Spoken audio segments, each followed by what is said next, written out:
South east bank business mirror অনুষ্ঠানে সবাইকে আমন্ত্রণ জানাচ্ছি আমি মাজহারিন খান। দর্শক, আজ আমরা আলোচনার বিষয় রেখেছি ক্ষুদ্র ও মাঝারি শিল্পে ইন্টারনেটের প্রয়োজনীয়তা। আর এই বিষয়ে কথা বলার জন্য আমাদের স্টুডিওতে দুজন বিশেষ ব্যক্তি এসেছেন। শুরুতেই পরিচয় করে দিচ্ছি আইসিটি খাতের একজন স্বনামধন্য ব্যবসায়ী সৈয়দ আলমাস কবির, উপদেষ্টা এফবিসিসিআই এবং সাবেক সভাপতি বেসিস। আমাদের এনায়েত হোসেন চৌধুরী, একজন বিশিষ্ট ব্যবসায়ী, তিনি এসমি ফাউন্ডেশনের সাবেক পরিচালক, সাবেক chairman, Bangladesh electrical merchandise manufacture association এবং এফবিসিসিআই তিনি পরিচালক হিসেবে দীর্ঘদিন দায়িত্ব পালন করেছেন। আমরা চলে যাচ্ছি আমাদের আজকের অনুষ্ঠানে। আপনাদের দুজনকে স্বাগত আমাদের অনুষ্ঠানে আসার জন্য। সাম্প্রতিক সময়ে আমরা দেখছি যে আসলে বিঘ্নিত হওয়ার কারণে, অর্থাৎ ইন্টারনেটের বিঘ্নিত হওয়ার কারণে ক্ষুদ্র এবং মাঝারি শিল্পের যে সকল ব্যবসায়ীরা ফেসবুক এবং ই কমার্স সাইট যেগুলো রয়েছেন সেগুলোর মাঝে যারা ব্যবসা করতেন তারা অনেকটাই ক্ষতিগ্রস্ত হয়েছেন। তো একটু আপনার কাছে জানতে চাচ্ছিলাম যে এই আইসিটি খাতে যারা ব্যবসা করেছেন এবং যারা করতেন তারা আসলে কি পরিমাণ ক্ষতির সম্মুখীন হয়েছেন এই সংকটকালীন সময়ে আর কি। ধন্যবাদ। আপনি জানেন যে ইন্টারনেট কিন্তু এখন যে কোনো বিজনেসের একটা প্রধান চালিকা শক্তি। ইন্টারনেট ছাড়া আপনার কোনো বিজনেস চলবে না, আপনার শিক্ষা প্রতিষ্ঠান চলবে না, হসপিটাল চলবে না। প্রত্যেকটা কাজকর্মতে কিন্তু আমাদের ইন্টারনেট প্রয়োজন এবং এই ডিজিটাল বাংলাদেশে আমরা যে একটা ডিজিটাল লাইফস্টাইলে আমরা অভ্যস্ত হয়ে গেছি, আমাদের প্রতিটা স্তরে প্রতিটা পদে কিন্তু আমাদের ইন্টারনেট আমাদের লাগছে। তো এইখানে আপনি যেটা বলছিলেন যে বড় ব্যবসার কথা যদি বাদ দেই, ক্ষুদ্র ব্যবসায়ীদের কথা যদি বলি, আমি যদি ফ্রিল্যান্সারদের কথা বলি, যারা হয়তো দেশের প্রত্যন্ত অঞ্চল থেকে হয়তো একটা ল্যাপটপে বসে একটা ভালো ইন্টারনেট কানেকশন নিয়ে যারা আউটসোর্সিং করছিল, হয়তো তারা সফটওয়্যার তৈরি করছিল বা কোনো ডেটা এন্ট্রির কাজ করছিল, তারা কিন্তু কয়েকদিন ধরে কিছু আর করতে পারেনি যে কদিন ইন্টারনেট বন্ধ ছিল। এবং এর ফলে যেটা হয়েছে যে আমি একটা পরিসংখ্যান দিই আপনাকে, যে আমরা বলে থাকি যে আমাদের দেশে 6.5 লক্ষ ফ্রিল্যান্সার কাজ করে, যেটা কিন্তু একটা বড় সংখ্যা এবং এটা কিন্তু আমরা খুব গর্ব সহকারে বলে থাকি যে ভারতের পরেই বাংলাদেশের স্থান এই ইন্টারনেট কমিউনিটির যে সাইজ এটার ব্যাপারে। তো এই 6.5 লক্ষর মধ্যে যদি আমি ধরে নেই 25%, শতকরা মানে 25% কাজ করছিল এবং ধরে নিলাম যে এরা হয়তো ঘন্টায় $10 করে পায়, অ্যাভারেজে ধরলাম, এবং প্রতিদিন 8 ঘন্টা করে কাজ করে। যদি এইভাবে একটা হিসাব করি তাতেও দেখা যায় যে প্রতিদিন $13 মিলিয়ন করে তারা লস করেছে। সো $13 মিলিয়ন আমরা শুধু ফ্রিল্যান্সার যারা আছে সেখান থেকে আমরা লস করেছি প্রতিদিন। আর যারা বিপিও ইন্ডাস্ট্রি আছে, যেই যারা বিদেশের জন্য আউটসোর্সিং করছে, বিভিন্ন রকম পরিষেবা দিচ্ছে, সফটওয়্যার বানাচ্ছে, তাদের লস তো আরও অনেক বেশি। তো সেখানে আমি গেলামই না। সো এইটা একটা বড় লস হয়েছে আমাদের।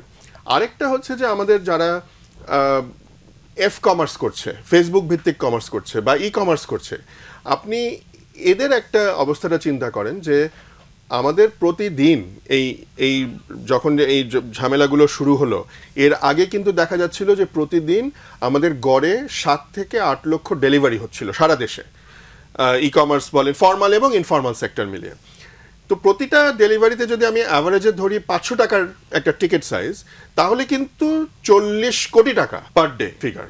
সো এইখানে যারা মনে করেন একেবারে মফস্বলে বসে, গ্রামে বসে, হয়তো একজন গৃহবধূ, সে হয়তো আচার বানাচ্ছে বা সে হয়তো একটা কাঁথা সেলাই করে বিক্রি করছে বা ঘি বিক্রি করছে, মধু বিক্রি করছে, এই ধরনের যে ইনফর্মাল যারা ক্ষুদ্র ব্যবসায়ী, একেবারে অতি ক্ষুদ্র ব্যবসায়ী, তাদের কিন্তু সম্পূর্ণ ব্যবসা একেবারে স্তব্ধ হয়ে গেছিল যখন ইন্টারনেট ছিল না।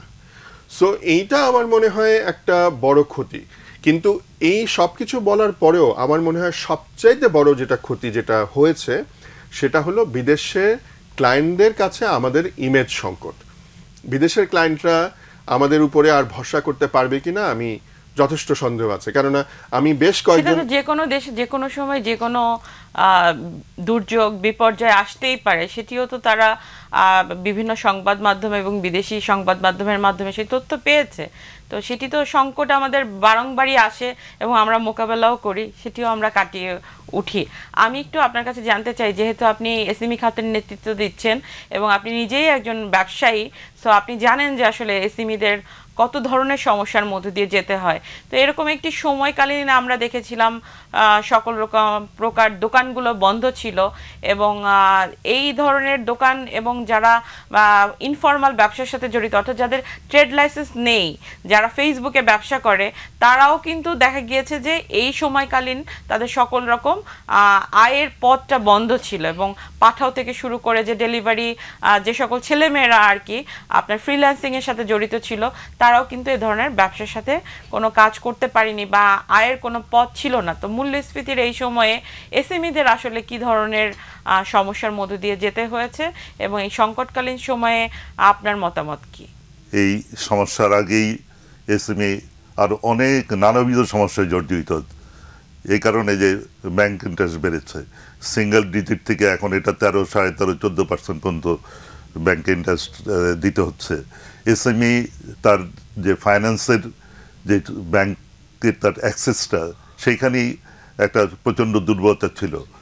তারপরে যেটা হয়েছে যে ডলার 86 টাকার ডলার এখন 120 টাকা, যখন এটা বাজারে হলো, তার কাঁচামাল সংগ্রহ থেকে শুরু করে সব কিছুর মধ্যে একটা এসএমইর জন্য একটা নাভিশ্বাস শুরু হয়েছে। তার মধ্যে এই বর্তমান যেই প্রেক্ষাপটে যাতায়াত ব্যবস্থাটা বন্ধ, ব্যাংকের এটিএম কার্ড থেকে শুরু করে তার ডেবিট কার্ড, ক্রেডিট কার্ড কোনো কিছু ব্যবহার করার সুযোগ ছিল না, এবং এই সমস্ত কারণে যে সমস্ত এসএমই যারা স্বল্প পুঁজির দোকান অথবা হোটেল অথবা এই সমস্ত যারা এইগুলো নিয়ে জড়িত ছিলেন, তাদের জন্য টোটালি বিজনেসটা বন্ধ হয়ে গেছে।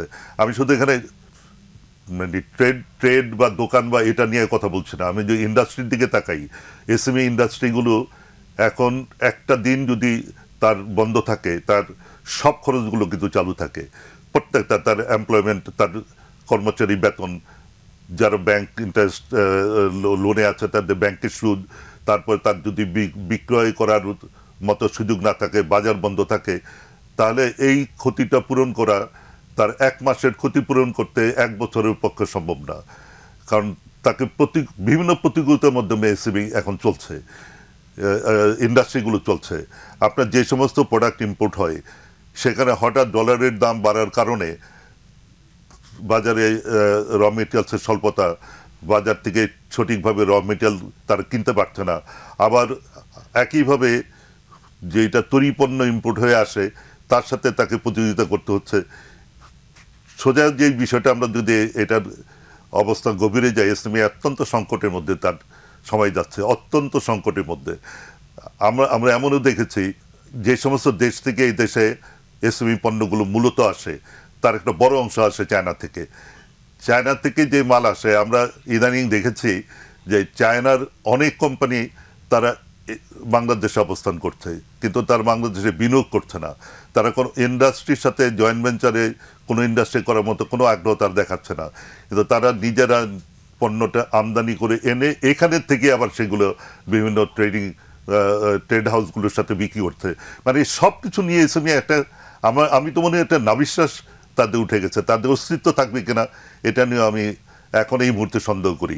কিন্তু যেটি বলছিলেন যে যারা আসলে এরকম রপ্তানি বিজনেসের সাথে জড়িত, এবং যেটি বলছিলেন যে একটা ইমেজ সংকটের জায়গা তৈরি হতে পারে, সেটি থেকে কি আসলে আমরা খুব তাড়াতাড়ি উত্তরণের জন্য কি আসলে কোনো প্রয়োজনীয় ব্যবস্থা গ্রহণের চিন্তা আপনার আছে, বা কি করা যায় ফাউন্ডেশন থেকেও, বা কি করতে পারে? প্রথমত আপনি প্রথমে আসেন এসএমই প্রতিষ্ঠানগুলো তার তো নিজস্ব মার্কেট থেকেই সে তার অস্তিত্ব বিলীন হয়ে যাচ্ছে। আপনি এক্সপোর্টের কথা পরে আসি, আপনি ইম্পোর্টের যে সমস্ত র মেটেরিয়ালস, এসএমইরা নিজেরা কখনো র মেটেরিয়াল ইম্পোর্ট করে না, এসএমইর বাজার থেকে, তার স্থানীয় বাজার থেকে কাঁচামাল সংগ্রহ করে।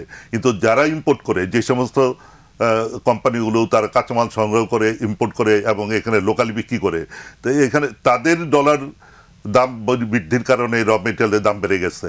এসএমই তারপরে আবার লোকালে যদি তার র মেটেরিয়ালের স্বল্পতা থাকে, এখানে একটা বিষয়, এসএমই তো তার নিজস্ব মার্কেটই হারাচ্ছে। আমি একটা খাবার অর্ডার দেবো, আমি তো খাবার অর্ডার দিতে পারছি না, এবং যিনি খাবারটা তৈরি করেন তিনি কিন্তু বসে আছেন, কারণ তার কাস্টমার আছে কিন্তু তার সাথে যোগাযোগটা নাই, যোগাযোগের অভাবে, অথবা যোগাযোগ আছে সেখানে টাকা দিতে পারছে না, কার্ড ইউজ করতে পারছে না। আচ্ছা, যেভাবে আসলে উনি বলছিলেন, আপনি দেখেন যে শুধুমাত্র কিন্তু ব্যবসায়ীরা না, আমরা সাধারণ জনগণ যারা, তারাও কিন্তু এই ইন্টারনেটের ক্ষেত্রে অনেক বেশি তারা অ্যাক্টিভ, এবং তারা কিন্তু সব কিছু কার্ডের মাধ্যমে এবং ইন্টারনেটে বিল পে করার শিখে গেছে, কারণ আমরা স্মার্ট বাংলাদেশের কথা চিন্তা করছি।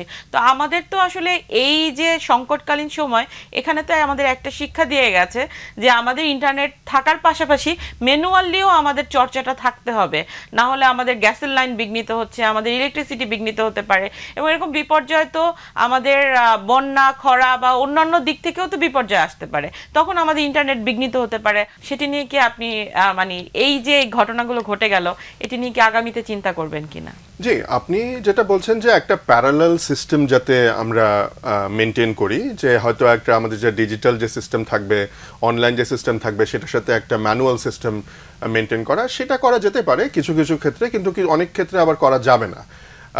যেমন মনে করেন যে আপনার সে হয়তো কোনো একটা বিদ্যুৎ বিল বা গ্যাসের বিল, এখানে মুশকিলটা কি যে ম্যানুয়াল সিস্টেম যদি আপনি প্যারালালি করতে চান, তাহলে কিন্তু আপনাকে ওই আপনি যখন নর্মাল সময়, আমরা তো ধরেন এটা তো ধরেন হয়তো দুর্যোগের সময় হতে পারে, কিন্তু নর্মাল সময় প্রতিটা সময় আপনাকে কন্টিনিউয়াসলি অনলাইনেও আপনাকে মেনটেন করতে হবে ডেটাবেস, আবার ম্যানুয়ালিও মেনটেন করতে হবে ডেটাবেস। শুধু আমরা দুর্যোগকালীন সময়ের জন্য না, মানে কিন্তু আপনাকে ডেটাবেসটাকে আপ টু ডেট না রাখলে তাহলে তো আপনি দুর্যোগকালীন সময় সেটাকে আপনি ব্যবহার করতে পারবেন না।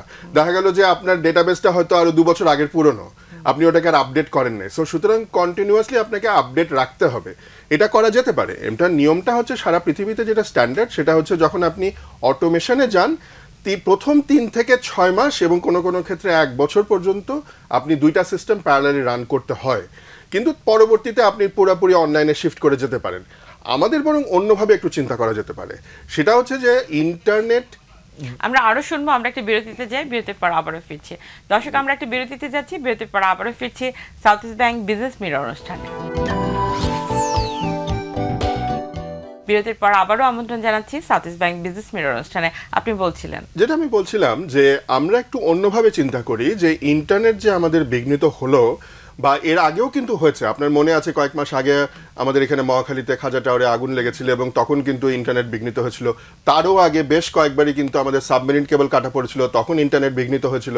সো বারবার এটা যখন হচ্ছে, তাতে কিন্তু আমাদের ইমেজ সংকটটা বাড়ছে পৃথিবীর কাছে। সো সেইটা যাতে আমরা না হয়, যেমন মনে করেন আমাদের এখানে এবার যেটা হলো যে আমাদের এইখানে যারা দুষ্কৃতিকারীরা তারা তার কেটে দিয়েছে, তার পুড়িয়ে দিয়েছে, বিভিন্ন জায়গায় তারা সমস্যা সৃষ্টি করেছে, তার ফলেই তো এটা হলো। সো এইখানে আমাদের দুটো জিনিস করা যেতে পারে। একটা হচ্ছে যে ডেটা সেন্টারের ডিজাস্টার রিকভারি সেন্টার থাকতে হবে, রিডান্ডেন্সি থাকতে হবে, অর্থাৎ এক জায়গায় পুড়ে গেলে যাতে আরেক জায়গা থেকে অটোমেটিক্যালি শুরু করে দেওয়া যায় সার্ভিসগুলো। সো এই ব্যবস্থা রাখতে হবে। এটা আমি সমস্ত যারা আইআইজি আছে, মোবাইল কোম্পানিগুলো আছে, তাদেরকে আহ্বান জানাবো, এবং ভালো প্রপার যে ডেটা সেন্টার তৈরি করে, টিয়ার 3 টিয়ার 4 ডেটা সেন্টার তৈরি করে সারা বাংলাদেশে এটাকে ছড়িয়ে দেওয়া, শুধু একটা জায়গায় না রাখা, এটা একটা জিনিস। আরেকটা হচ্ছে যে এই ধরনের দুর্যোগের সময় যাতে আমরা আমাদের বঙ্গবন্ধু স্যাটেলাইট যেটা আছে সেটার সাহায্য নিতে পারি, সেটারকে আমরা পুরোপুরি ইউটিলাইজ করতে পারি। সে কারণে যেটা দরকার যে ভিস্যাটের ব্যবহার আরেকটু উন্মুক্ত করা, এবং স্পেশাল পারমিশন দিয়ে যদি গভর্নমেন্ট পোর্টেবল ভিস্যাট, ছোট ছোট ভিস্যাট, এগুলোর যদি লাইসেন্স দেওয়া শুরু করে, তাহলে দেখা যাবে যে এরকম কোনো একটা ক্রিটিক্যাল সময় যখন হয়তো কোনো কারণে, হয়তো প্রাকৃতিক দুর্যোগের কারণে এই ধরনের ইন্টারনেট বিঘ্নিত হয়েছে, সেই সময় কিন্তু আমরা একটা ছোট ওই ডিশ বসিয়ে আমরা কিন্তু ওই বঙ্গবন্ধু স্যাটেলাইটের সাথে আমরা কানেক্ট করে আমরা কিন্তু ইন্টারনেট ব্যবহার করতে পারবো। হ্যাঁ, স্লো হবে, কিন্তু সম্পূর্ণ এই ধরনের কাট অফ থাকবে না, আমরা বিশ্বের সাথে আমাদের যোগাযোগটা মেনটেন করতে পারবো। সো এইটা আমি মনে করি সরকারের এটা কনসিডার করা দরকার। আর একটু সেই দিক থেকে আপনি বলছিলেন যে যারা এসএমই তারা যে সমস্যার মধ্য দিয়ে যাচ্ছে, সেই জায়গায় তো আমরা দেখেছি যে কিছু লসের, গেল সপ্তাহে তো একটা বড় ধরনের লসের মধ্য দিয়ে গিয়েছে যারা এসএমই উদ্যোক্তা রয়েছে। তো তাদের দিক থেকে কি এই মুহূর্তে কোনো প্রণোদনার প্রয়োজন রয়েছে, বা আপনি কি মনে করেন যে এটি প্রয়োজন? আমি আপনাকে এখানে এসএমইকে দুইটা অংশে ভাগ করব। একটা হচ্ছে যারা এসএমই ডিজিটাল প্ল্যাটফর্ম ইউজ করে যারা ট্রেডিং করে, সেটা হতে পারে বিভিন্ন রকম পণ্য অথবা খাবার অথবা ইত্যাদি বেচা কেনা। আর একটা কিন্তু সম্পূর্ণ ভিন্ন দিক, এসএমই ইন্ডাস্ট্রি যে সমস্যা, আর এই ডিজিটাল প্ল্যাটফর্মে যারা বিক্রি করছেন এবং এইটার সমস্যা দুইটা কিন্তু সম্পূর্ণ আলাদা। ওইটা অনেক সমস্যার দীর্ঘমেয়াদী সমস্যা। ওই সমস্যাটা সমাধান করার জন্য সরকারকে এই মুহূর্তে আমাদের দেশে যে টোটাল যে পরিবেশ, সেই পরিবেশের মধ্যে যদি এসএমইকে টিকায় রাখতে হয় অনেকগুলো সিদ্ধান্ত নিতে হবে। তার মধ্যে একটা সিদ্ধান্ত হচ্ছে রেট অফ ইন্টারেস্ট সিঙ্গেল ডিজিটে আনতে হবে, আদারওয়াইজ এসএমইকে টিকায় রাখা যাবে না। কারণ এসএমইর প্রোডাক্টগুলো তার প্রতিযোগিতা করে বিদেশি উন্নত মানের প্রযুক্তিতে তৈরি পণ্যের সাথে, তাহলে আপনাকে সেই সুযোগটা আগে করে দিতে হবে। লোকাল ইন্ডাস্ট্রি যাতে ওই ধরনের প্রোডাক্ট তৈরি করার সক্ষমতা অর্জন করে, সেটা যখন আপনি করবেন না তখন পর্যন্ত বিক্রির বিষয়টা আপনি দেখবেন যে আপনার এই ইন্টারনেট অথবা ডিজিটাল প্ল্যাটফর্ম ইউজ করে বিদেশি পণ্য বিক্রি করছেন, আপনার দেশের পণ্যটা বিক্রি করতে হবে। আমি বলছি এই জন্য আমি এটাকে দুইটা অংশে ভাগ করতে চাই। সেকেন্ড হচ্ছে যে এসএমই ইন্ডাস্ট্রিগুলো বা এসএমই যে হাউসগুলো তারা লোনটা পায় না। প্রথম হচ্ছে ইন্টারেস্টটা বেশি, সেকেন্ড হচ্ছে লোন পায় না। আর লোন যখন পায় স্বল্পমেয়াদী, এই স্বল্পমেয়াদী লোনে কখনো ইন্ডাস্ট্রি টিকবে না। আমি একবার বলেছিলাম যে আপনি হাউস বিল্ডিং লোন দেন 25 বছর কিস্তিতে, 25 বছর মেয়াদে, তবে এসবি লোন কেন 25 বছর হবে না? আপনি 25 বছর যখন হবে তখন আপনার কিস্তিটা কমে যাবে। এসবি এইভাবেই ডিফল্ট হয় না, কিন্তু তারপর যদি আপনি এটা দীর্ঘমেয়াদী আপনার মেয়াদে যদি আপনার ঋণটা দেন, কিস্তি কমে যাবে এবং আপনার আরও বেশি আপনার এই বিষয় এই ইন্ডাস্ট্রিগুলো তার সক্ষমতা অর্জন করবে, কোয়ালিটি পণ্য তৈরি করবে। এবং কোয়ালিটি পণ্য তৈরি করতে যতক্ষণ পর্যন্ত আপনি না পারবেন, আপনার লোকাল যারা এই ইন্টারনেট ব্যবহার করে পণ্য বিক্রি করে তারা কখনো লোকাল মালটা বিক্রি করবে না, বিদেশি মাল বিক্রি করবে। এটা করবেই। এক্সপোর্ট ওরিয়েন্টেড এসবি ইন্ডাস্ট্রি করার জন্য প্রশিক্ষণের ব্যাপার। আমি তো দেখি যে আমার নীতি নির্ধারণের যারা আছেন তারাই তো এটা বোঝেন না যে আমাদের কোন জায়গায় সাহায্য করলে আমার এক্সপোর্টটা এসএমইর এক্সপোর্টটা বাড়বে। আমি আরেকটা কথা অনেক আগে থেকে বলছিলাম যে এক্সপোর্ট হাউস তৈরি করতে হবে। আপনি যদি আড়ংয়ের কথা বলেন, সে সারা দেশ থেকে মাল কিনে এবং সে 400 কোটি টাকা সারা বছর বিক্রি করে। তো এই 400 কোটিটা 4000 কোটি টাকা আমরা বিক্রি করতে পারি যদি এক্সপোর্ট করতে পারি। সেই জন্য এই আড়ংয়ের মতো এক্সপোর্ট হাউস থাকতে হবে। আর এক্সপোর্ট হাউস সরকারকে ওইখানে প্রণোদনা দিতে হবে। যিনি এক্সপোর্ট হাউস করবেন তাদেরকে কিছু সুবিধা দিতে হবে। কেন উনি এক্সপোর্ট হাউস করবেন? আমরা একেবারে শেষের দিকে চলে এসেছি। এই সংকটকালীন সময়ে আসলে উত্তরণের জন্য যারা ফ্রিল্যান্সার আছে বা যারা আসলে এই ইন্টারনেট ব্যবহার করে তারা সমস্যার সম্মুখীন হয়েছেন, তাদের ক্ষেত্রে আসলে আপনার বলার কি আছে? আমি শুধু বলতে চাই যে সরকারকে যে আমাদের ডিজিটাল বাংলাদেশ আমরা পেয়েছি, এই গত 15 বছরে আমাদের একটা ভালো একটা ইনফ্রাস্ট্রাকচার তৈরি হয়েছে। এটাকে আরো বিস্তৃত করতে হবে একেবারে প্রত্যন্ত অঞ্চল পর্যন্ত। যদি আমরা এই ক্ষুদ্র উদ্যোক্তাদেরকে আমরা সত্যি সত্যি চাই যে তারা আমাদের ইকোনমিতে কন্ট্রিবিউট করা শুরু করুক। এবং আপনি একটু আগে যেটা বলছিলেন যে এসএমইদের কথা, এসএমই আমাদের মতো উন্নয়নশীল দেশে কিন্তু ইকোনমির লাইফলাইন, তারাই কিন্তু আসলে লাইফলাইন। এবং আমাদের যত ব্যবসা আছে সেটা 90 থেকে 95% কিন্তু এসএমই। সো আমার মনে হয় এই ব্যাপারে তাদের যেটা সবচেয়ে বড় জিনিস দরকার সেটা হচ্ছে ইন্টারনেটের একটা ইনফ্রাস্ট্রাকচার, রোবাস্ট একটা ইনফ্রাস্ট্রাকচার, যাতে এই ধরনের ফেলিয়ার যাতে ভবিষ্যতে না হয়, আমরা এড়িয়ে যেতে পারি। এবং যেটা এনাদ ভাই বলছিলেন যে এসএমইদেরকে জামানতবিহীন কম সুদে লং টার্ম ইন্টারেস্ট যদি এই ব্যবস্থা করে দেন, আমার মনে হয় প্রণোদনার প্রয়োজন হবে না। যদি এই ব্যবস্থাটুকু করে দেন তাহলে কিন্তু আমাদের এই ক্ষুদ্র উদ্যোক্তারা অনেক ভালো করতে পারবে এবং জিডিপিতে একটা বড় কন্ট্রিবিউট করতে পারবে। সেক্ষেত্রে কি আসলে এসএমই ফাউন্ডেশন তো অনেক কাজ করছে, এই মুহূর্তে কি এসএমই ফাউন্ডেশনের মাধ্যমে সরকার কোনো সহযোগিতা করতে পারে, বা এসএমই ফাউন্ডেশনকে সরকার কোনো ফান্ড দিলে তারা কি ডিরেক্টলি এসএমইদের পাশে দাঁড়াতে পারবে? আমাদের এখানে কোনো প্রতিষ্ঠান নাই যারা সরাসরি এসএমইকে এই ধরনের সহায়তা করে, এসএমই ফাউন্ডেশন ছাড়া। এসএমই ফাউন্ডেশন যেমন আপনার তারা একটা ডিজিটাল প্ল্যাটফর্ম তৈরি করতে পারে এবং সেটা করে যত ছোট ক্ষুদ্র উদ্যোক্তা আছে এসএমই ফাউন্ডেশনের প্ল্যাটফর্মের মাধ্যমে তারা পণ্যটা বিক্রি করতে পারে। তখন এসএমই ফাউন্ডেশন আর দায়িত্ব চলে আসবে। তারা সেখানে অর্থের যোগান দেবে, স্বল্প সুদে জামানতবিহীন ঋণ দেবে, তাদের প্রশিক্ষণের ব্যবস্থা করবে এবং তাদের ক্ষেত্রে অগ্রাধিকার দেওয়া হবে তারা ওই প্ল্যাটফর্মটা ব্যবহার করে যেন তার পণ্য বিক্রি করতে পারে। এনাদ ভাই, আমি একটু যোগ করি আপনার সাথে, এই জিনিসটা কিন্তু এসএমই ফাউন্ডেশনের প্ল্যানে আছে। তারা কিন্তু একটা অনলাইন মার্কেট প্লেস তৈরি করার কিন্তু প্ল্যান আছে, সবকিছু আছে।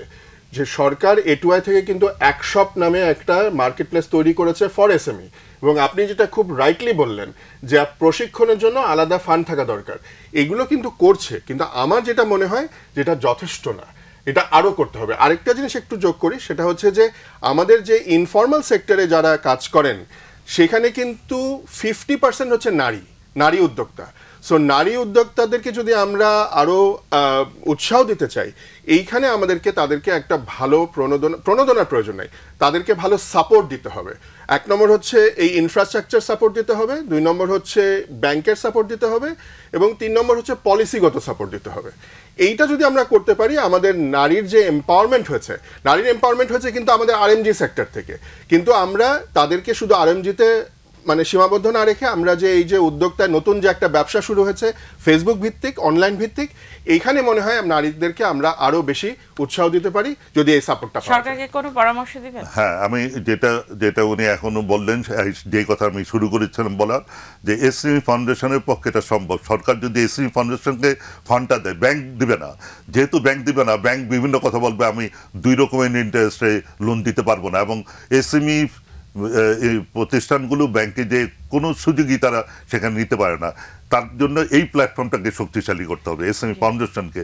এখানে একদিকে ট্রেনিংয়ের ব্যবস্থা করা, একদিকে তার ডিজিটাল প্ল্যাটফর্ম তৈরি করে তার পণ্য বিক্রির সুযোগ করে দেওয়া, যেখানে নারীদের অংশগ্রহণের অনেক বেশি হওয়ার সুযোগ এখানে আছে। এইটা যদি এসএমই ফাউন্ডেশনের মাধ্যমে সরকার করে, এবং ইতিমধ্যে যে সরকার যে ফান্ডটা দিয়েছে তারা শতভাগ ডিস্ট্রিবিউশনটা সুন্দরভাবে করেছে, রিটার্নও শতভাগ, সেহেতু এসএমই ফাউন্ডেশন প্রমাণ করেছে তারা এসএমইকে সাহায্য করার জন্য দক্ষতা অর্জন করেছে, সক্ষমতা অর্জন করেছে। এসএমই ফাউন্ডেশনের মাধ্যমেই আমি মনে করি সরকার এই মুহূর্তে অন্তত তার সহায়তাটা বাড়াইতে পারে। ক্ষুদ্র এবং মাঝারিদের পাশে গভর্নমেন্ট সবসময় ছিল এবং আগামীতেও থাকবে, এবং তাদের এই সমস্যাগুলো চিহ্নিত করে আশু সমাধান যাতে আসে। এবং যেটি আপনারা বলছিলেন যে এই মুহূর্তে সময়ের দাবি দীর্ঘমেয়াদী ঋণ সুবিধা দেয়া, যাতে তারা কোনোভাবেই তাদের উদ্যোগটাকে ক্ষতিগ্রস্ত না হয় এবং হারিয়ে না যায়, তারা তাদের যে ব্যবসা সেটি ব্যবসা বান্ধব পরিবেশের মাধ্যমে সামনের দিকে এগিয়ে নিয়ে যেতে পারে। আপনাদের দুজনকে অসংখ্য ধন্যবাদ আমাদেরকে সময় দেওয়ার জন্য। ধন্যবাদ দর্শক, এই ছিল south east bank business mirror অনুষ্ঠান। দেখা হবে আগামী সপ্তাহে। সেই পর্যন্ত সবাই ভালো থাকুন, সুস্থ থাকুন।